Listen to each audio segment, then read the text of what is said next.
Reksa Gati. Reksa Gati. Kok asmane Reksa Gati. Reksa ki tegese ngopeni utawa ngayomi. Ngopeni utawa ngayomi. Ewadine Gati kuwi tegese bab sing baku utawa penting. Banjur maknane penjabarannya kanthi mapan oneng alun-alun Reksa Gati yang terpenting buat Bapak Bupati dan Wakil Bupati tetap berjiwa besar dalam mengayomi dan memakmurkan semua masyarakat Kabupaten Madiun. Kaya ngono kuwi ya, Mak. Otak-atik gathuk ya. Ning asline ora ngono. Iki ya mung reka dayaku wong ya jeneng ditanggap lah ya ngelem to, Nduk. Iya. Surya Pak Bupatian karo kowe wis kaya anake dhewe. Oh iya temenanan wiwit jaman semono Piyayi Madiun ya padha nekseni muga-muga Pak Hariwur tansah dipun paringi seger waras, sehat, amanah, penuh dengan barokah. Amin. Terutama kesehatan ya Mak, mergo manut dawuh sing ndak tampa panjenengane anggene melayani masyarakat kuwi ora mung 12 jam ning 24 jam. Bener. Yen esuk nganti sore kuwi genah ya kuwi tindak oneng kantor. Mengko bengi isih nampa dayoh meneh, mongko dayohe le kundur ya ngarepke subuh. Ya, bubar kuwi panjenengane banjur silaturahim keliling jamaah nindakake salat subuh ana ing masjid-masjid sak wewengkon Kabupaten Madiun bar subuhan ngantor meneh. Kapan le istirahat, kapan anggene sare. Mula awake dhewe mung iso ndongake muga-muga Pak Bupati dipun paringi kiat sepanjang masa. Amin. Amin. Iya, bener Mak, bener. Hari jadi Kabupaten Madiun yang ke-458 ya. Dengan tema ya kuwi berinovasi dan berkolaborasi untuk Kabupaten Madiun bersahaja ya. Hari jadi Kabupaten Madiun merupakan ungkapan rasa syukur dan juga semangat baru dalam kebersamaan, sinergi serta gotong royong dari semua pihak agar terwujud Madiun yang bersahaja, bersih, sehat, dan sejahtera. Amin ya rabbal alamin. Apa ana meneh Mak penjabaran dari kata bersahaja, makna positif ana ora? Tetep ana, Nduk. Sepisan sing jenenge bersahaja kuwi sikap yang mulia, yaitu sikap sederhana, wajar apa adanya, ora neko-neko. Ya, angka loro tegese tulus, jujur dalam perbuatan maupun ucapan. Kuwi bersahaja.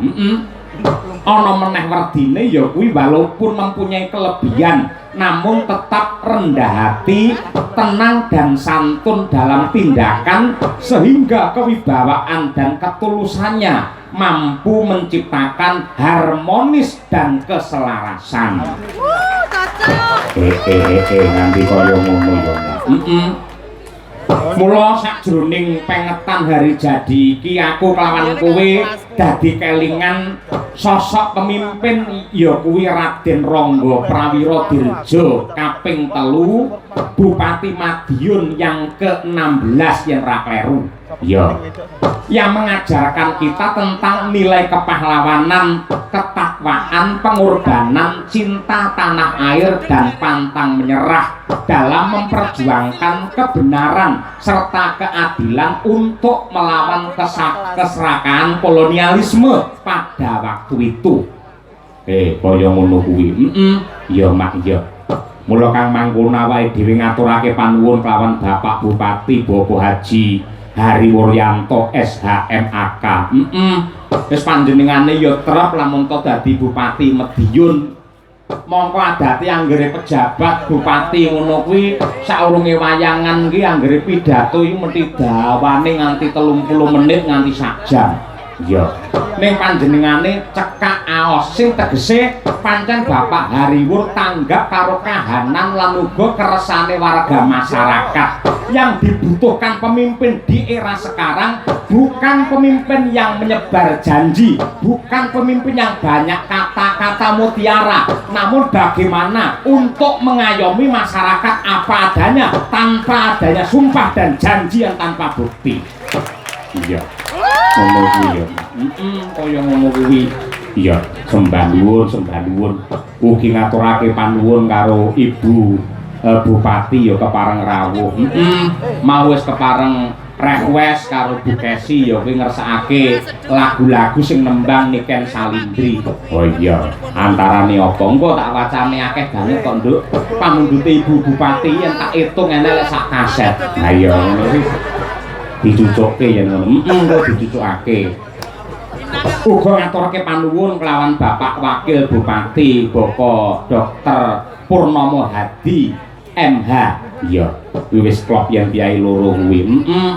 Yen bab religi lan uga kebijaksanaan kuwi Pak Hariwur, yen bab kesehatan ya karo panjenengane Pak Purnomo Hadi.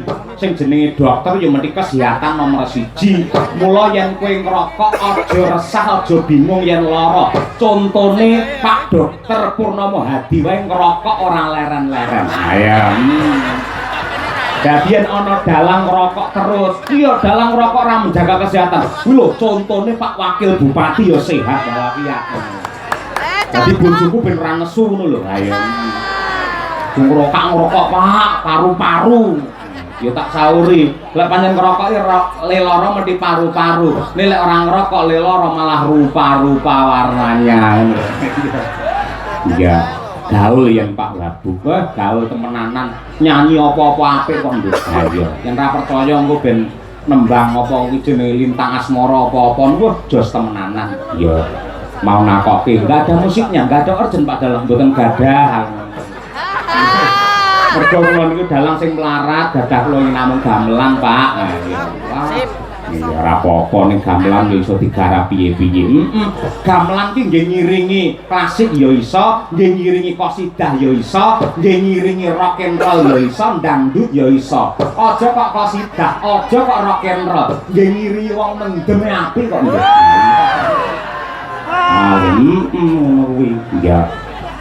Ya matur nuwun langsung kempangabekti kagem Mbah Tarom Bupati Sepuh ing Madiun. Nggih sembah nuwun Mbah Tarom, bekti kula katur mugi tansah pinaringan sehat walafiat. Ugi Mbah Iswanto kuwi ya Mbah Bu Sepuh ya Bapak dan Lanut Iswahyudi. Asmane Bapak Masma Muhtadi Anjar Legowo. Apal karo asmane? Apal. Wis muga-muga panjenengane jare kepareng mirsani wayang engko kena nggih tolok ukur yen pancen cocok, yen pancen karnan penggalihe engko ya lanut ya arepe wayangan. Alhamdulillah. Tak umumne pisan yen nganti kono ra wayangan lak ya isin to kondhane. Sungkem kula Pak dan Lanut.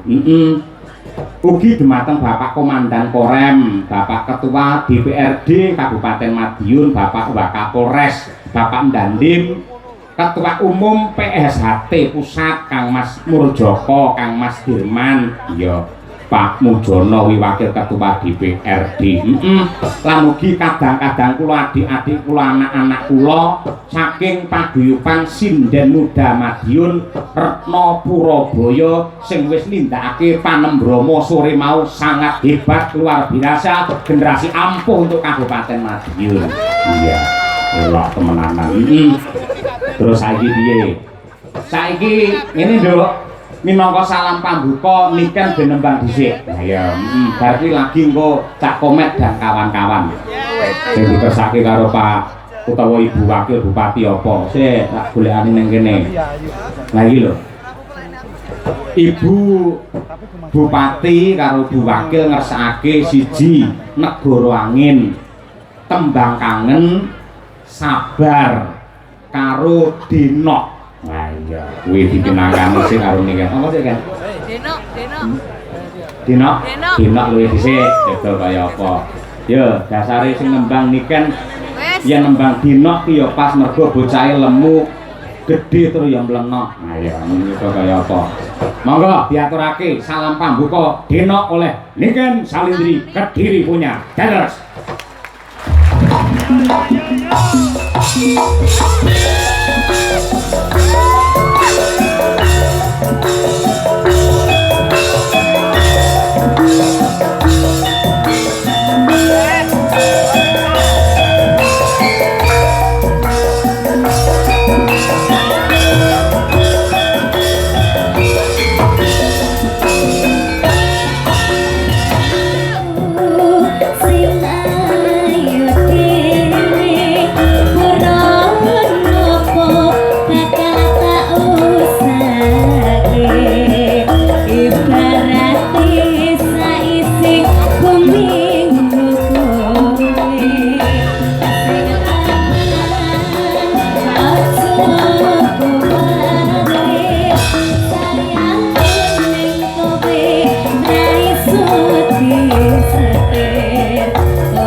dengan bangga, dengan semangat membangun Madiun Bersahaja. Yo.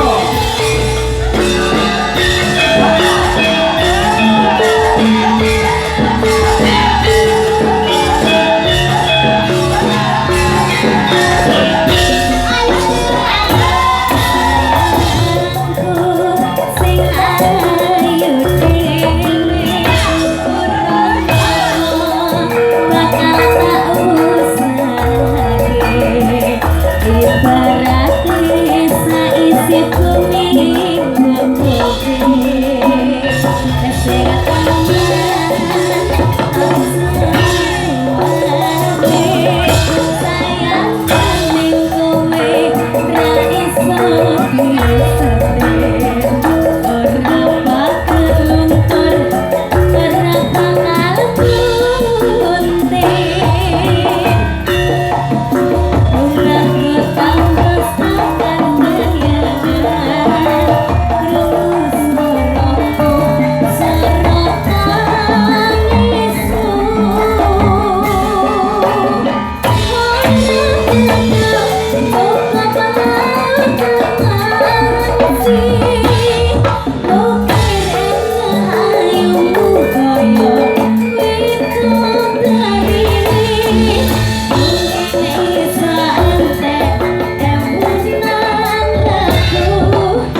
Niken Salindri, terima kasih.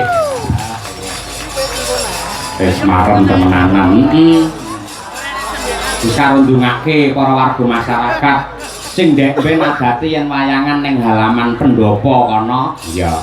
Merga Bapak Bupati kepareng nindakake aspirasine warga masyarakat dina iki digeser mapan ana ing